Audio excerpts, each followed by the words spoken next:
now joining us, the voice of Madden since Madden 17. I want to say he's on Big Ten Network. He held the Big Ten tournament called college basketball for and the men's, as in the college basketball tournament, March Madness, stuff like that. NFL on Fox, college football on Fox. Brandon Gaudin, who's joining us right now, you've done a lot, and it's really, really cool. And thank you so much for coming on our show here. Absolutely. No, it's good to be on with you guys. You sent me an email last week asking me to do it, and then you told me about your stream, and I looked into it. I was like, man, these guys have a lot going on. You got a lot of people interested in what you're doing, and it's cool because I remember, not that I'm 95, but I remember being your age and doing similar things, and so I think it's really great what you're doing, and glad to be on with you. Yeah, it's the age of the internet. It changes everything. Really yeah. Thank you so much for coming on. So, Brandon, you began your life. I mean, you grew up in Evansville, Indiana, right? And you've made it to the point where, I just mention your name and people know who you are. You're famous. You're a celebrity. I mean, and it's just, can you just walk us through the journey of how you became, Brandon Gaudin, the voice of Madden, and all the other things you do? Well, I think, first of all, only you and probably my mother and nephew think that I'm famous, but I appreciate that. It's kind of cliche, but like if I look over the journey of my career in life, yes, you have to do certain things and work hard to get breaks, but I've also been pretty fortunate to get a lot of breaks along the way. And when I was 6 years old, I knew that I wanted to get into broadcasting. I used to watch the Braves games every night. They used to be on TBS, and I would religiously watch them and listen to the announcers. And I started taking the inside of a paper towel roll. That was my bat. And then I took a balloon and I put a piece of Scotch tape around, and that was my ball. And I would throw that balloon up in the air and hit it, and I would play the Braves games full 9 innings, and I would announce them. And I started doing that at 6 years old. And so I said, this is something that I want to do. And when I got into high school, a local radio station allowed me to announce my high school baseball games on the radio. And once I got on the air and started doing that, I realized, okay, there's something here that A, I really enjoy, B, I think I could be decent at, and C, I want to go to college and really try this. So I went to Butler University in Indianapolis. You mentioned I'm from Evansville, which is about 3 hours south of Indianapolis. And then after school, I got my first job in minor league baseball. And, I won't walk you through everything, but since then it has just kind of been one step after the other. First in radio, then in television, and then the Madden thing came along, and I've just been able to kind of live out this dream. And now I'm in my mid-30s, and I still get to do it every day. And I wake up very thankful that I get to call this a profession. It's the dream, isn't it? It really is. So Definitely. You mentioned the Madden thing. How did the Madden thing come along? Yeah, that's one of the strangest things is the story of how that came to pass. So I was at the time doing the announcing at Georgia Tech. This was 2015, so 6.5 years ago. I'm sitting in my office. That was 6 years ago. Yeah, I was sitting in my office, and I had signed up for LinkedIn like a year prior, but I never used LinkedIn. And I got an email notification saying someone sent you a LinkedIn message. So I log into LinkedIn, and it says it's from the director of talent at EA Sports. And it says, hi, Brandon, my name's Marcy. I'd like to talk to you about an opportunity. And I'm thinking, why are they reaching out to me, A? And B, if they are reaching out to me, what could this possibly be about? So I called this lady, and they set me up with a phone call with the folks at Madden, but I still had no idea what the conversation was going to be about. And they actually had me sign a non-disclosure agreement before the phone call started. And a non-disclosure agreement basically just said, whatever we talked about, I legally could not say anything to anybody else about it. So then I was even more curious, like, what is so serious that I have to sign this document to have this conversation? Well, it turns out when I got on the call that they told me, hey, we're moving on from Jim Nantz and Phil Simms as our commentators, and we're doing a nationwide search, and your name came up in our meetings as somebody that we want to have come to Orlando where the studio is and audition to be the next play-by-play announcer. And I was obviously excited. I was flattered. I was thinking, how the heck did they get my name coming from Jim Nantz? And then but I went down there and auditioned, and this is at the end of 2015. And I remember thinking, wow, this audition, it went really well. It felt good. I got along with everybody there. They were all around my age, and then we just had a good vibe. But I knew also, guys, that they were probably bringing in other announcers that were at a much higher level, guys like Jim Nantz and at that level. So I didn't get my hopes up too much, but lo and behold, a couple months later, I got the call, and I'll never forget where I was. I was getting ready to walk into a gym here in Atlanta to play pickup basketball, and they said, we want to have you come on and replace Jim Nantz. And that was something that I'll never forget, and I could not say yes fast enough. How'd that basketball game go? I hit more shots that night than I normally do, I'll tell you that. I can imagine. I mean, a little excited. Yeah. I don't know if you're allowed to tell us, but can we know who the other people were? Honestly, I do not know who the other play-by-play. Well, I shouldn't say that. I know two of them. I don't know how many. I'm not allowed to divulge that. Not that it's a big deal, but they've never given me permission to do that. I did try before they announced Charles Davis. So they brought me on first, and then they had me audition with the prospective analysts. And I interviewed in person with 5 different analysts. They put us in the recording studio because they wanted to see what we sounded like together, but they also took us out to dinner and wanted to see how our personalities worked together. And I truly got along with everybody, and I thought all the auditions were good, but there was just something special about when Charles Davis got there. Charles used to be the number 2 analyst at Fox behind Troy Aikman, and now he's the number 2 analyst at CBS behind Tony Romo. He works with Ian Eagle.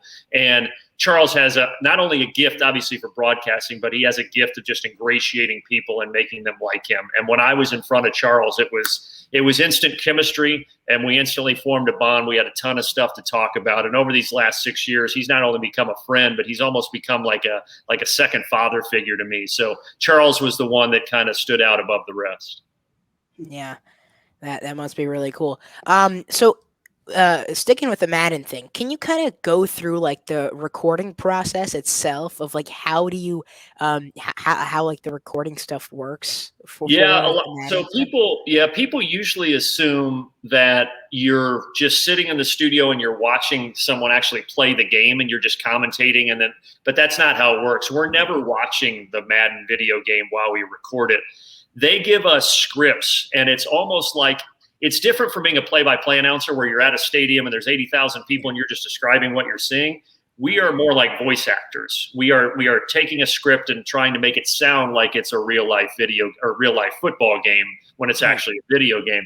So what they do, though, is they do this model called stitching, and I'll try to make this as simple as I can. But when you play the game, to a lot of people, it sounds very robotic. And the reason that is because it's basically recorded in 6 to 8 second increments. And then all of those little small sound bites, they put those together back to back to back.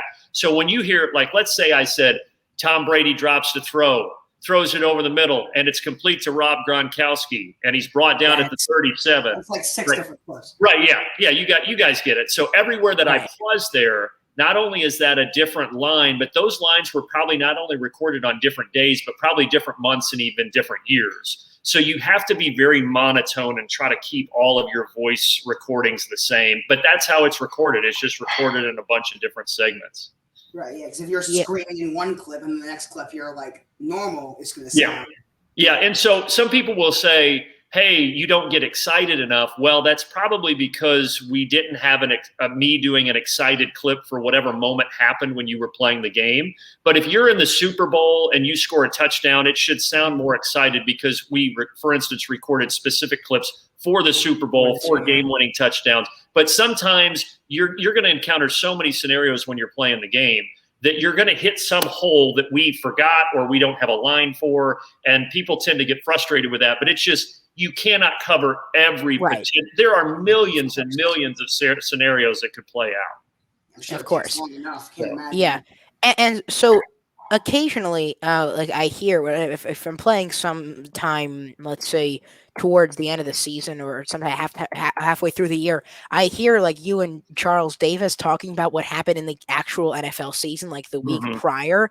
Do you record like weekly? Is that like a Now is our break because they're getting ready to put the game on disc. And even though most people get the game digitally now, they still need us to pause in July so that they can get the entire game ready to ship in August. So this is our month off from recording. We used to go down to Orlando every week. So I would make, out of the 52 weeks, I would go down there for about 40 of the weeks out of the year for the first 5 years I did this. Well, when COVID hit, they shipped all of our equipment to us. So it's not in the room that I'm in, but it's in the other room is where now the Madden studio is. They had somebody come and set everything up and soundproof it. And so that we used to go to Orlando to record every Monday and Tuesday, but now I will just do that from here, which will make life a little bit easier, although it'll be tough to not see the guys that are down there. But what we do during the season is every Monday is 4 hours devoted to what they call LCU, which is live content updates. And the writer on the game is named Ed Brady. He writes our scripts, and he will have scripted out each game that took place on Sunday. And then we talk about that game on Monday. And so when you go and play the game on Tuesday and you're playing with the Giants and Daniel Jones takes the field, well, I set up Charles to talk about a line of what just happened with Daniel Jones on Sunday. So they did that to try to make it feel more real life, more immersive for the people who play the play now exhibition games. If you're in your season, you don't hear those lines, but if you're in play now, you hear us talking about the real life games. Yeah. Speaking of the real definitely life cool. games, have you ever had a situation where you're doing a real life game and then a player just recognizes you from Madden, and is it weird going from like one area to another? Because you said it's kind of like being a voice actor. Yeah. So does it feel the same, or does it feel, because I mean, you've obviously been doing announcing way longer. Yeah. But does it feel different, or does it feel the same? It's very different. I will first answer the first part of your question, which is, Charles, because I bounce back and forth between college and the NFL. The majority of my games that I do are usually college. Like last year I think I did 7 NFL games last year and 11 college. But Charles does an NFL game every week, and he has been in the NFL so long now that everybody knows him. So when he always tells the stories. When he goes and covers a game, it is inevitable because before the game you meet with the head coach, defensive coordinator, offensive coordinator, and then you'll meet with the quarterback and then 1 or 2 defensive players. The players always talk to Charles about Madden, and they always want to complain about their player rating or something he said when they right. So they know, and they do get mad at Charles. Thankfully, I haven't had to deal with as much of that. But to your question about calling the game, it is totally different. And I loved, as I said, I grew up wanting to do broadcasting, but I always also had an interest in acting. And so this Madden thing is actually more like acting. And so it's really cool that I've been able to do this sort of acting role and then also on the weekends go and do the true play-by-play broadcasting role. It's been this fun mix of both worlds, and it's also opened me to this voice talent world that I knew existed, but I wasn't a part of. And now I've gotten to do a few more commercials and things like that. And I love to do that. I love to take a script and then make it my own and bring it to life. I think it's a really cool art form. So that's been something neat that's come through all of this. It's that one shining moment video you put out last year. Oh man, that's I saw that on your YouTube. Yeah. That was not intended to turn into what it did. I thought, nuts. I've always loved the NCAA tournament, and growing up in Indiana, I was a huge basketball fan. And my favorite part of the tournament was One Shining Moment because it was the cool collage montage video at the end, right? So when COVID happened, they canceled the tournament. I was supposed to work the tournament for Westwood One. I was just bummed. I was bummed. And then my friends all used to talk about this One Shining Moment video, and I've got this little mini hoop here in my apartment.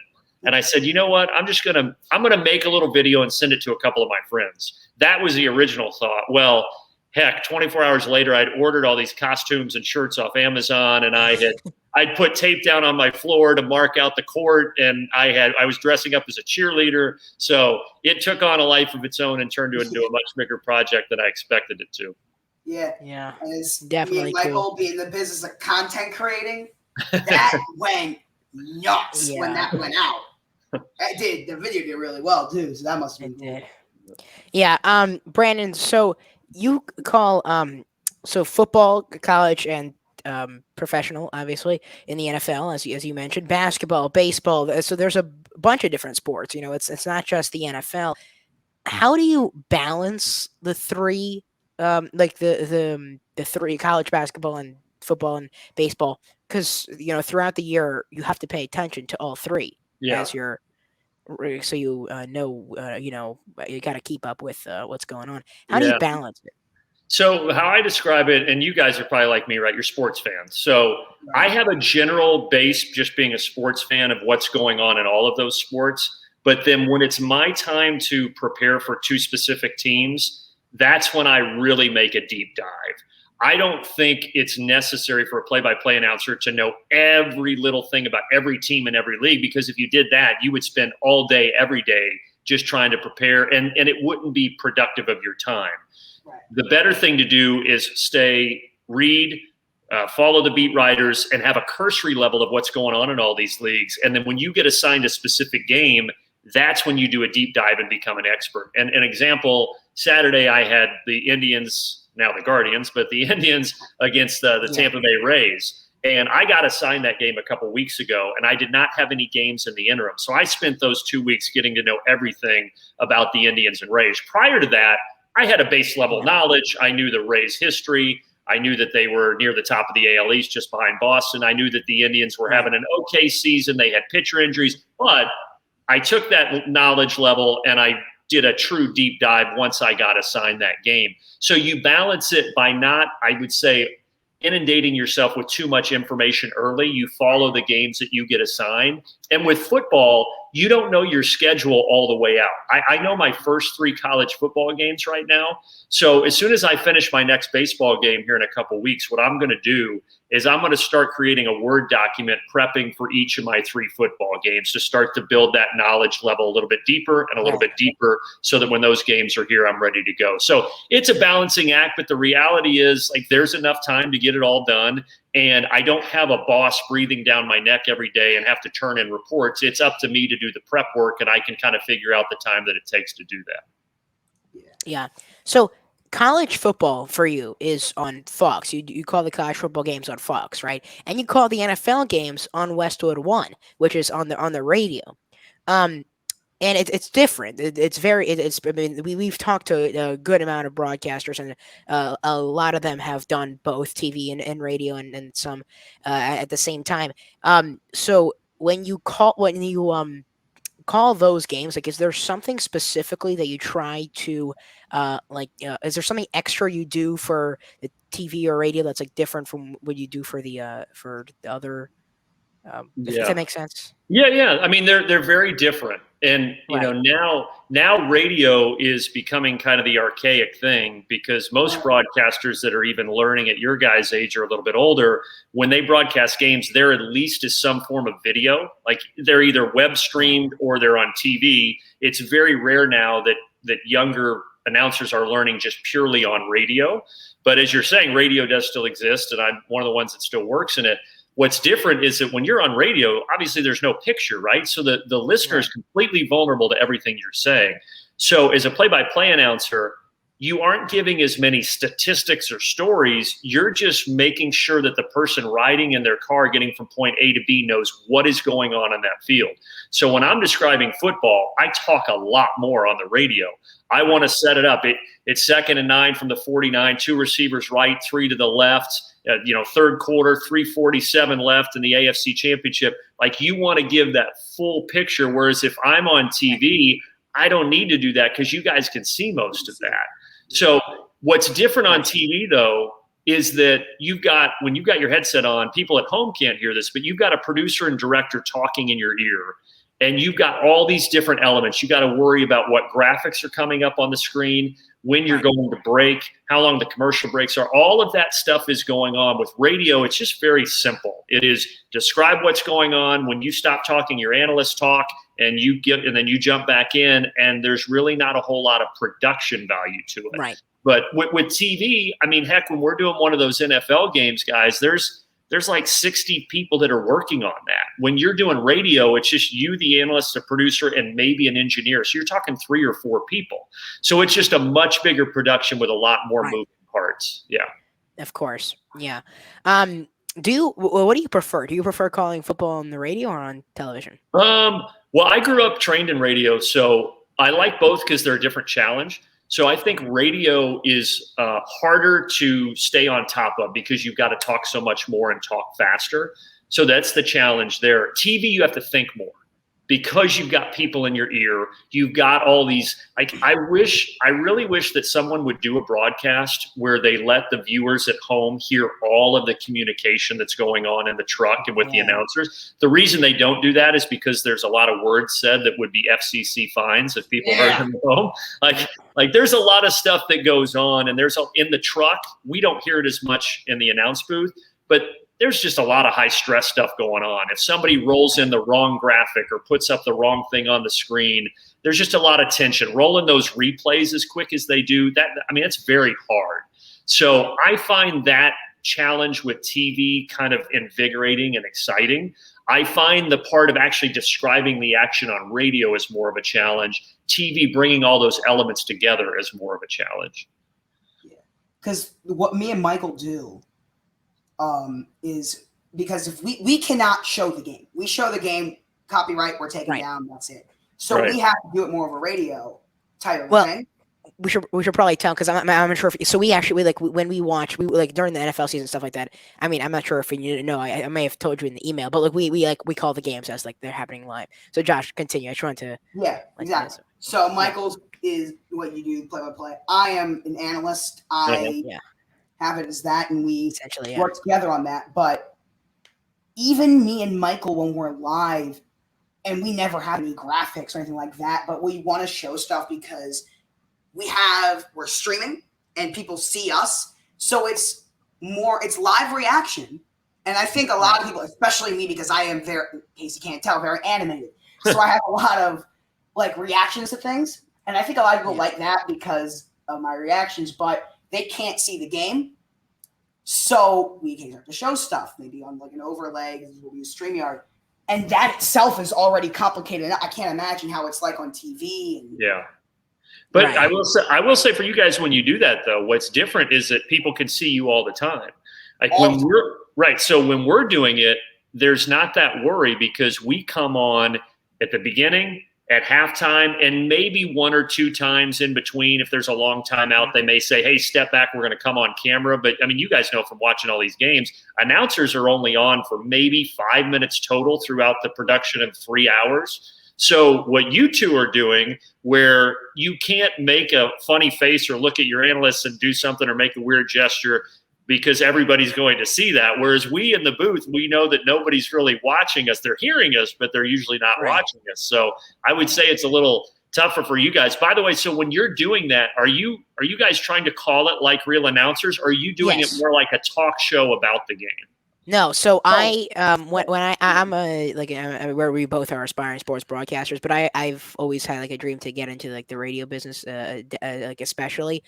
So we do like I set up the play like at least I try to as you do 3 receivers right, whatever, throw right side, this player this yard line. So so we do live like play by play like that. But we also because we're also good friends off this, and we know each other really well, and we know what we can say to each other talking, and especially because we do the NFL is what we really like. We both are really well, we both are like the NBA.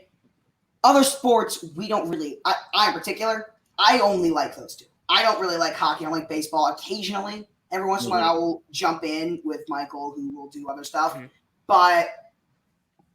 What we do to either kill time or if the game is just terrible, we will talk because what we were doing now, like with the end, we'll just give Rodgers, talk about Simone Biles just now, right? Like right now, it is more both, but also is announced. Right. So like because we're not really like we're getting the only money we get is like from the nations. Like we're not like getting paid to necessarily like focus on a game, which is like what I like doing. What I like about this stuff is we make our own schedule. Like for example, it was game 2 of round 1 of the NBA playoffs, and it was the Bucks who beat the Heat by like 40 points. After the first quarter, it was like a 20-point game. Me and Josh kind of were just like talking for most of it. We kind of right. I mean.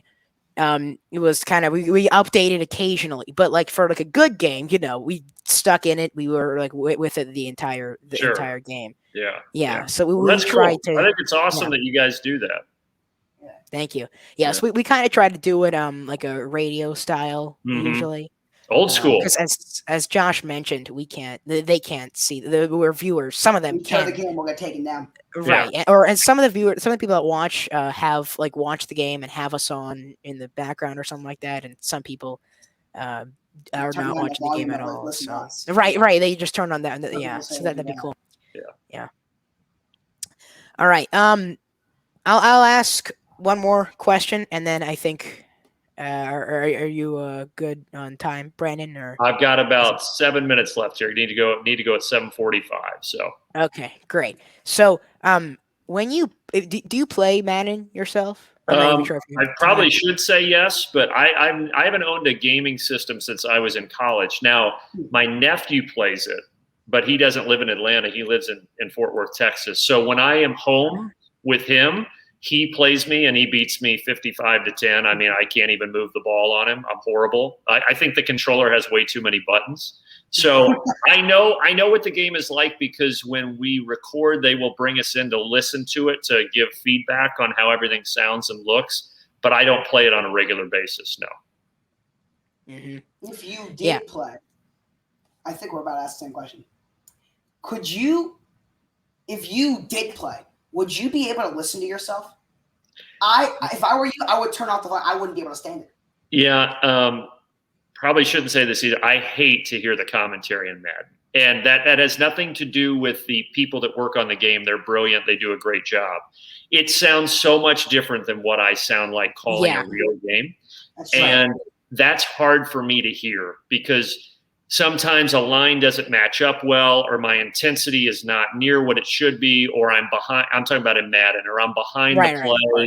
Or it just sounds very robotic. One line doesn't stitch well with the next, and it drives me bonkers. So I think for Charles, because Charles is more talking during the dead spots. So Charles is very talented. I think he actually sounds very close to what he sounds like on Sundays. Yeah, I agree. But for describing the play-by-play, it is so hard for them to get the voice to match what is actually happening on the field. Sometimes it hits perfectly, and I'm like, oh, that's what it would have sounded like. Right. But then there'll be an interception, and I'll say intercepted, and I'm like, that's not how I would have said that. So I have a hard time listening to myself. So to your point, Josh, I would probably mute it. The only reason I let it play when I'm playing with my nephews because he likes to hear it. But if I was playing by myself, I would probably just listen to music. Yeah. That's cool. I like your line where you are. Or there's a few of your Madden lines that I listened to. Yeah, I have. I mean, multiple. I may, I don't know if I should be apologizing for it, but I have taken a few of the Madden lines. Let's see, what's one? The Red Sea splits. That's one I've taken a few times, maybe. Yeah. Well, we don't really have too many of the breakaway plays.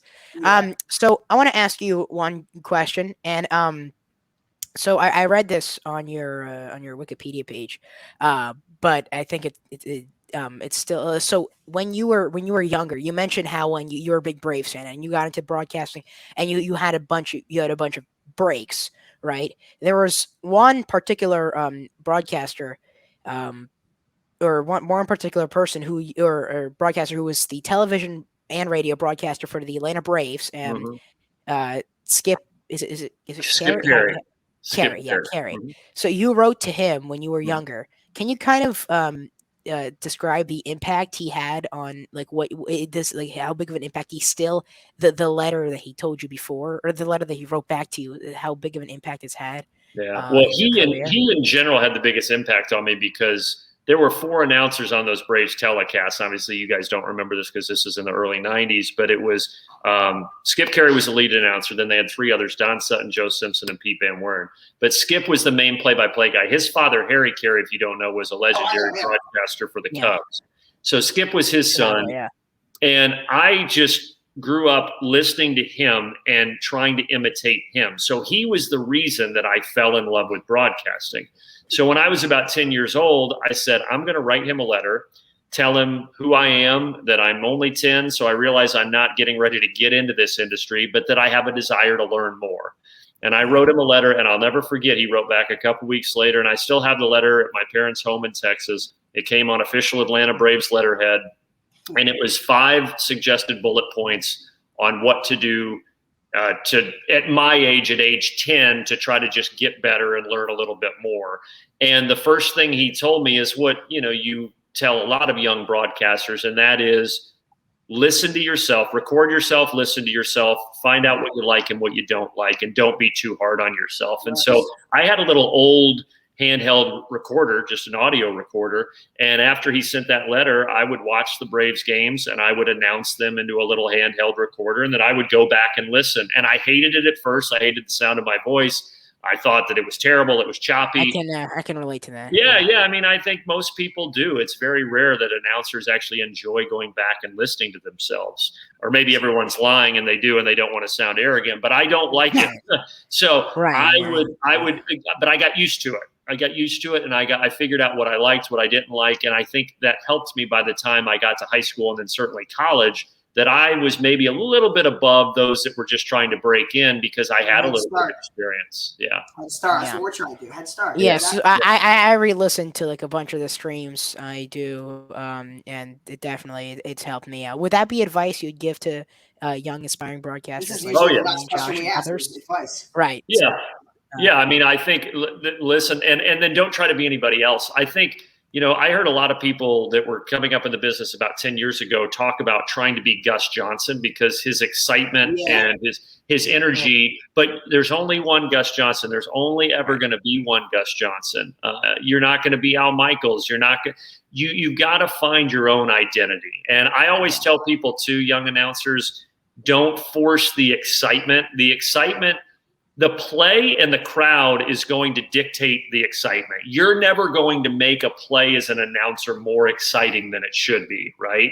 So I always use the example, if it's the first quarter of a meaningless week 3 game and it's 10-7 and they throw a 30-yard touchdown pass and the crowd's decently excited, but if you try to jump out of your chair, oh my goodness, that's the best thing I've ever, you're never going to fake the viewer into believing that that's the greatest thing they've ever seen. Right. And I think it's tempting as an announcer to want to do that because you want to punch the call and you want it to be exciting. But you've got to realize it's not about you. Like, they are there to watch the game. Right. They're there to watch their team. You are there to help make it a little more interesting and add a little high definition to it, but it's not about you. And that's something I always try to tell every announcer, including myself. And I think when you realize that and you realize that it's about the game and you're just there to add a little extra oomph to it, I think you're in a much better spot as an announcer.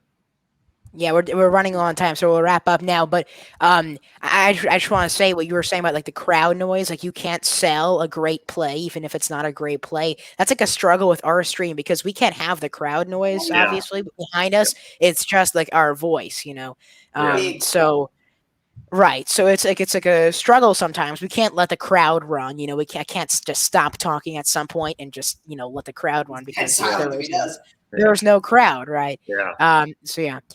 Thank you so much, Brandon, for joining us. Very, very fun and enjoyable interview we had here, Josh. Absolutely. I'm speaking for both of us when I say that. Yeah, so thank you so much for doing this. How old are you guys? I'm 16. 14. Okay. Well, I'm not just saying this to be kind. You guys have a very impressive presence, and I think it's really cool what you're doing and that you're taking advantage of this platform. So continue to do it and have fun with it. You guys seem very natural, and I had a great time with this conversation. So thanks for having me on. Appreciate that. Thank you. Thank you for coming on. All right. See you guys. Bye. That was a ton of fun. That was very fun. Michael, that was a good one. That was a very good. Yeah, I really enjoyed that. That was a ton of fun. Yeah, really fun. Anyway, I can't stop smiling. Yeah. So, Yeah, that was exciting. All right, we're gonna end the stream right now, but don't worry, we'll be back for you guys in 1 hour and 13 minutes for what are we going to be back for? For offensive tackle Did you rankings. Yes, forget? top 15 You offensive forgot. tackles in the NFL is what we're coming back for. It's at 9 p.m. Eastern time in 1 hour and 13 minutes. We'll be back for that. Thank you, everyone, for watching right here on the Next Network. It's been the Brandon Gaudin interview plus talk of some other sports And things. no, my mic was not unplugged. Yeah, just for the record, what are we spamming W's in for? I Is think it they just like for the the interview, Michael. tackle rankings, the interview? Yes, of course, because everyone loves the offensive tackles. Yes, they haven't begun yet. I don't know why we're spamming. It's because they like the W's. interview. It's very simple. Hopefully, that's hopefully why, or it might be because. All right, let's sign off. Never mind. All right, yeah, We we gotta will eat sign dinner. off. Let's go. Yeah, me too. That's Josh. I'm Michael. We'll be back for you guys soon. You're listening to the Next Network. Have a great rest of your have a great rest of your night if you don't come on, and if you do. Just